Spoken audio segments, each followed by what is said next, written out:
So ito na no yung ating mga selected na Sampi native chicken no. So ito na yung ating mga final na selection na magiging future breeders natin. So maliban dyan sa isa no dahil yung ibang kulay dyan ay patani yan. So sa kabila yan pumasok dito. Kaya nakasama siya dito. So kaya natin no, nilagyan ng leg band ay para malaman natin no, mabilis nating malaman kung kailan natin siya ginamit bilang breeders para malaman natin no, kung ilang taon na yung manok natin.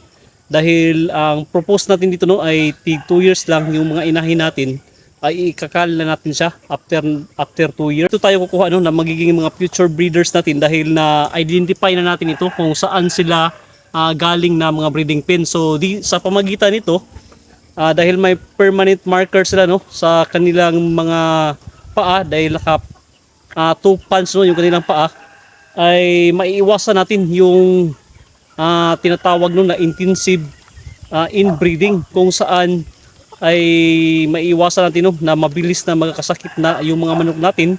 Maiiwasan natin no na yung mga manok natin ay magiging inferior siya.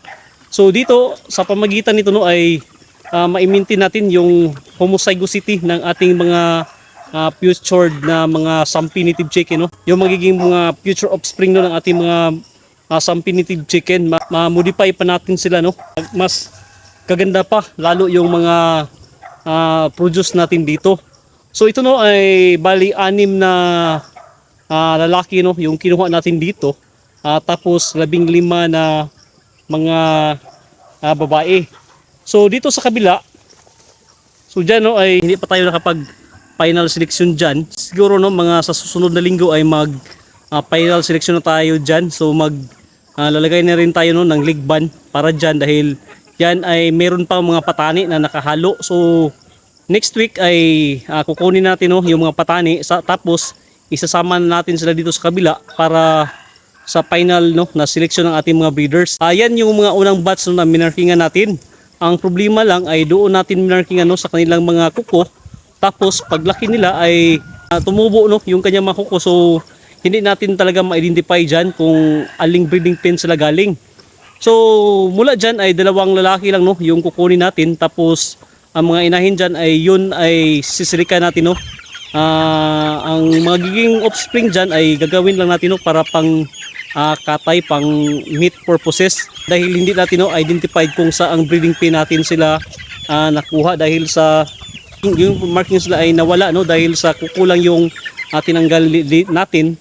Hindi katulad dito no na 2 puncher talaga, permanent markings yung nilagay natin dito dahil binutasan natin no yung paa kung saan sila galing no na mga breeding pen.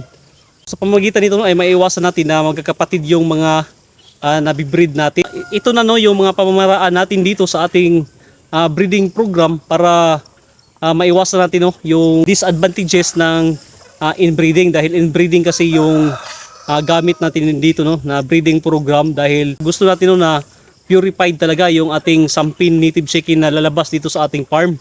So dito no ay selected na ito. So yan no yung kanilang permanent markings. So nilagay natin no sa kaliwang bahagi ng kanilang paa at saka kulay black na rin yung ginamit natin no na kulay ng cable tie dahil last 2023 ay yellow no nakikibol tie yung ginamit natin. Ang plano natin ngayon ay gagawa tayo ng panibagong breeding house para i-groupings natin sila no kahit mga 5 groupings lang yung gagawin natin dito.